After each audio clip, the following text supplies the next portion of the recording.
Hello guys, welcome back to my channel. Thank you so much for joining me once again. In this video, we're going to look at why many Nollywood actors are running to YouTube. You know, these days you don't see their videos advertising to, putting it in CDs or going to even beg you to go to cinema. Very few people try to feature their videos on cinema anymore. They don't go out or do selling on CDs. Why is everybody featuring their videos on YouTube? I want to discover why. In this video, in this deep dive, my hosts are going to explore a YouTube channel that actually brought everything out and explain to you why these people are going on YouTube. You know how much money they are making on YouTube. I think this video is to let you know that you too, if you have the skill, you don't need to go look for somebody that will produce your video or movie for you anymore. Those are gone. Gone at the era of begging someone to produce for you. What is happening on YouTube will amaze you. No wonder you see these people are always out there, not just YouTube, other social media platforms. It will be as if are they living their life there? My people, something is happening there. You just need to sit back right now and listen to my host. These my wonderful hosts are going to analyze a YouTube video for you where someone actually made everything very, very clear and explain it. My post, we go to this comment section and bring out comments and let you see different perspectives. That's what we do here. It's a video on YouTube, but we're going to analyze it in such a way that it will give you a better understanding of what is happening or what actually the person happened in that video. So thank you so much. I'll see you again. Forget to subscribe if you haven't subscribed to this channel, and comment in the comment section, like the video. Thank you so much. I'll see you again in my next video. Ciao. You know how it is, you're scrolling through YouTube and bam, a video with millions upon millions of views hits you.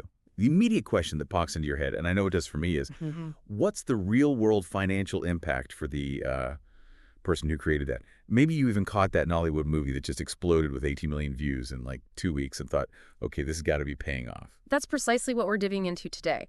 We're going to demystify the often opaque world of YouTube ad revenue. And to make it really concrete for you, we're using that very Nollywood film and its impressive 18 million views as our core example. Exactly. We're not just going to marvel at those big numbers.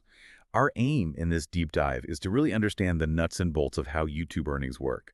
We've got a fantastic resource here, the transcript from the YouTube channel Jazzy Studios, where they lay out the intricacies of YouTube's ad revenue sharing system. Right. So let's get beyond the hype and understand the real deal. Absolutely. It's about looking beyond just the surface view counts and grasping the fundamental mechanics, the things that determine a creator's actual income.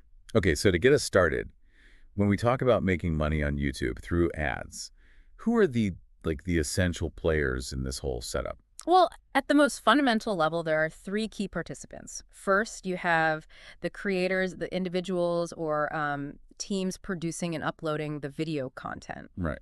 The people making the stuff. Exactly. Then there are the viewers, which includes, all of us who watch those videos.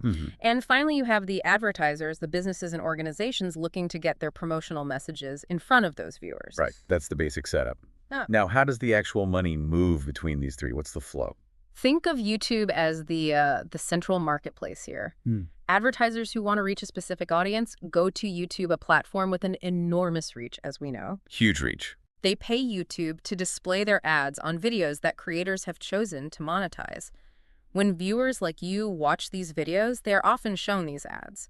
Sometimes viewers watch them briefly before skipping, and other times they might watch the entire ad or even, click on it if it's relevant. Okay, so the advertiser pays YouTube for this exposure. What happens with that money next? This is where the revenue sharing comes into play. The money generated from those ad views and clicks isn't all kept by YouTube. Okay.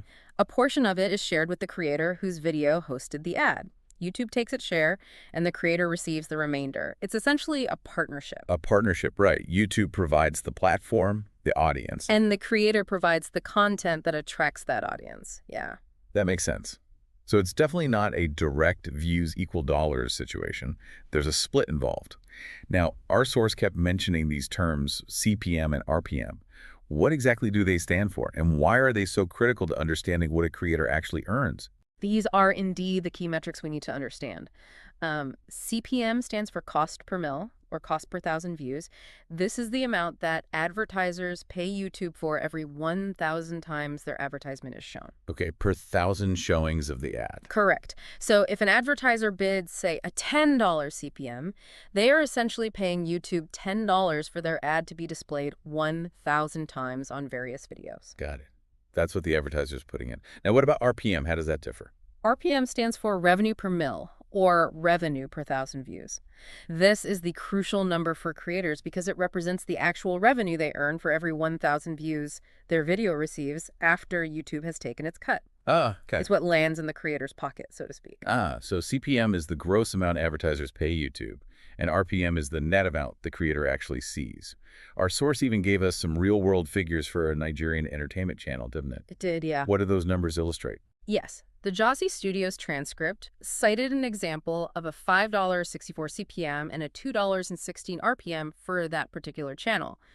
What's immediately striking is the significant gap between these two figures. Yeah, big difference. For every 1,000 ad impressions that advertisers paid $5.64 for, the creator only received $2.16 in revenue for those 1,000 video views. That difference of over $3 represents YouTube's share. Wow. So this really highlights that creators shouldn't just fixate on CPM. RPM is the true indicator of their earnings. That's a pretty eye-opening difference. So a creator can't just look at the CPM and think, great, I'm making that much. RPM is the metric they really need to track. Exactly. Now, our source also pointed out that a creator's RPM isn't fixed. It can be influenced by several factors. Yeah. What are some of the most significant ones? Absolutely. One of the most impactful factors is the geographic location of the audience. Where are the majority of the people watching the video located? Generally, viewers from more developed economies, such as the United States, Canada, Western Europe, they tend to generate higher RPMs compared to viewers from developing countries. That's interesting. Why would the location of the viewer have such a big impact on how much a creator earns? It largely boils down to the dynamics of the advertising market in those regions. Advertisers in developed countries are typically willing to pay higher rates to reach audiences there. Okay. This could be due to factors like, greater disposable income among consumers, more established e-commerce, or simply a more competitive advertising landscape. More competition for eyeballs. Precisely. As Jazzy Studios hinted, ad networks in the U.S., for instance, often have campaigns with very specific targeting, allowing them to reach high-intent customers, which justifies the higher cost per impression.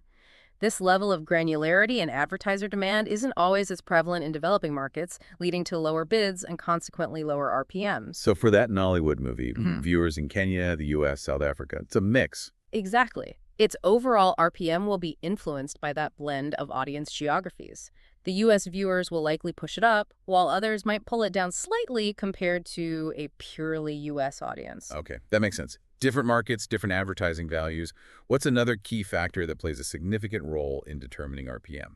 Another very important element is the content niche of the video. Different categories of content attract different levels of advertiser interest and, therefore, different ad rates. Like what kind of niches pay better? For example, niches like finance, technology, travel, education, and particularly medical content often command higher RPMs compared to more general entertainment content. Interesting. What's the underlying reason there? Why are some niches more lucrative? It's primarily driven by the perceived value of the audience within those niches to advertisers. Advertisers targeting viewers interested in finance or tech, for instance, might be promoting high-value products or services, think investment platforms or expensive gadgets. Right. Bigger potential return for the advertiser. Yeah. Exactly. So they're willing to pay more to reach that specific demographic. Similarly, medical content attracts pharmaceutical companies or healthcare providers, often with substantial ad budgets.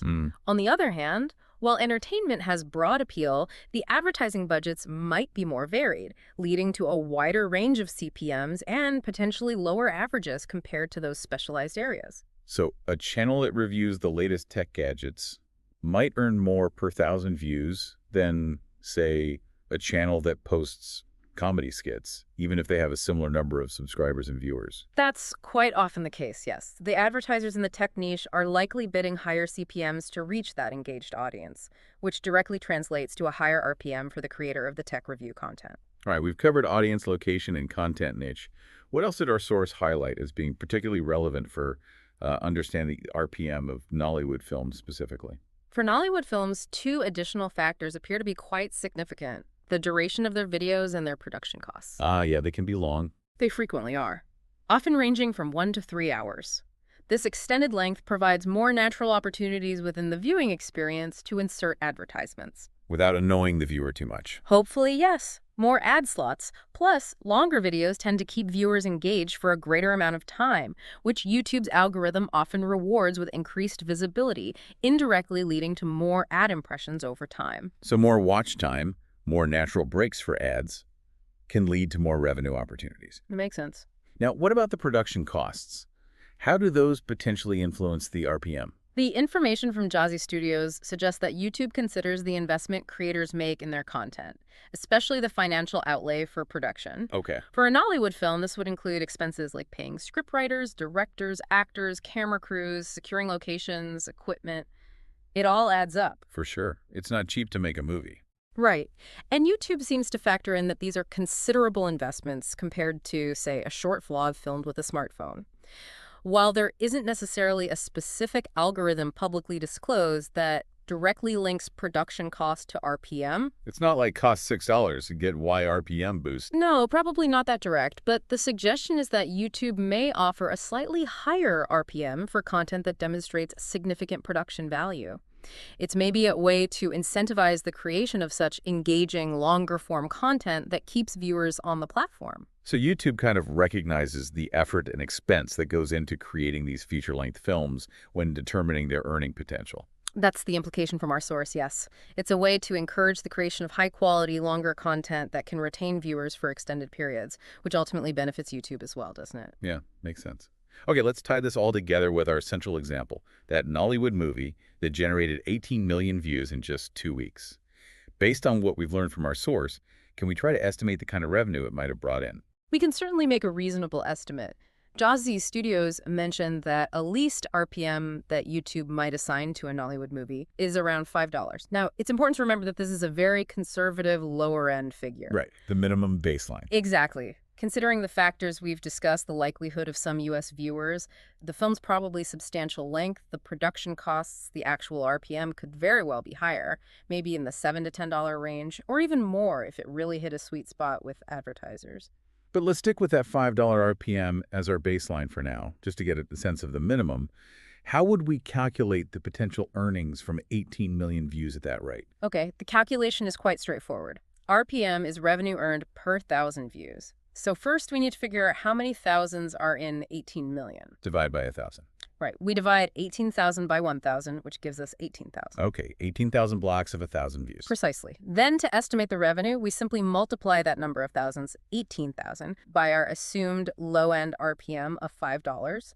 Okay, 18,000 multiplied by $5, carry the zero. That comes out to $90,000. Exactly. So based on a very conservative RPM of $5, this Nollywood movie with 18 million views could have generated an estimated $90,000 in ad revenue within those initial 2 weeks. $90,000. And as Jazzy Studios correctly points out, the actual earnings could very well be significantly higher, particularly given the likely length of the film. However, it's improbable, really, that the earnings would fall much below this $90,000 mark. That's a pretty substantial sum. It really helps to put those impressive view counts into a tangible financial perspective. Wow. Now, our source also touched upon a really interesting development within the Nollywood ecosystem, the increasing trend of actors themselves becoming creators on YouTube. Yeah, that bit was fascinating. Tell us more about that shift. Well, we're observing more and more Nollywood actors and actresses launching their own YouTube channels. This allows them to step beyond just acting roles and also function as producers, directly benefiting from the ad revenue their content generates. It's a move away from the more traditional structure where actors were primarily paid a fee for their work, and the long-term financial rewards from the content belonged solely to the production companies or studios. So these actors are essentially taking more control over their careers and their potential earnings by becoming creators themselves, like cutting out the middleman to some extent. Precisely that. By establishing their own channels, they gain the ability to monetize their own stories, build a direct connection with their fan base, and, importantly, diversify their income streams. They are no longer solely dependent on being cast in projects produced by external entities. And the source mentioned something about a potential, help me, I help you, dynamic emerging among these actor creators. What's the idea behind that? It suggests the development of a more collaborative environment within the Nollywood YouTube space, kind of like cross-promotion built in. For instance, if an actor who runs a successful channel is working on a project and needs another well-known face, they might collaborate. In return for their participation, they might offer that collaborating actor, say, a guest spot on their channel, or agree to participate in a future project on the other actor's channel. Ah, like trading appearances. Exactly. It's a reciprocal arrangement where they leverage each other's existing audiences and platforms for mutual growth and benefit. It's essentially sharing opportunities and the potential for increased revenue in a more direct and less hierarchical way than the traditional studio system often allowed. Yeah, that makes sense. It's a really interesting sign of how the digital landscape is changing the dynamics of the industry. It definitely sounds like a more empowering model for the talent involved, potentially. So as we wrap up this deep dive, what are the key insights we should take away about YouTube earnings, especially when we consider this Nollywood example? I think the most crucial takeaway is that the financial success of a YouTube video is determined by much more than just the raw number of views it accumulates. Views aren't everything. Not by a long shot. The RPM, or revenue per mil, is the critical metric that creators need to focus on, as it represents their actual earnings for every 1,000 views. And this RPM is subject to a whole range of influences. Right, like the audience geography. The specific content category or niche. And, as we saw with Nollywood, factors like video length and maybe even the perceived production value. Exactly. All those things play a role. And that Nollywood movie with its impressive 18 million views, what does that tell us? It serves as a really compelling illustration of the potential revenue that can be generated on YouTube.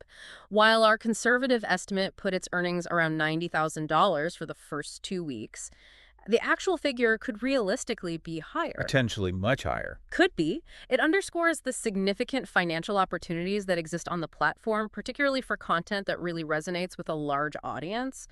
But it also highlights the inherent variability in earnings based on those key influencing factors we discussed. It's not a guarantee. So hopefully you, our listener, now have a much clearer picture of the financial realities behind those viral YouTube videos and the various elements that are at play. It's not just some abstract internet money. There's a complex ecosystem and a variety of factors that determine a creator's earnings. Exactly. And this brings up a really interesting point for further consideration. How might these YouTube revenue models shape the kinds of content that are being created in the future? Good question. Will creators increasingly focus on chasing niches with higher RPMs, even if it's not their main passion? Or will they prioritize their passions even if the earning potential differs? And, what does this tell us about the ongoing evolution of the media landscape and the enduring power of platforms like YouTube in influencing how content is both made and consumed? Definitely something worth pondering. Yeah. Food for thought.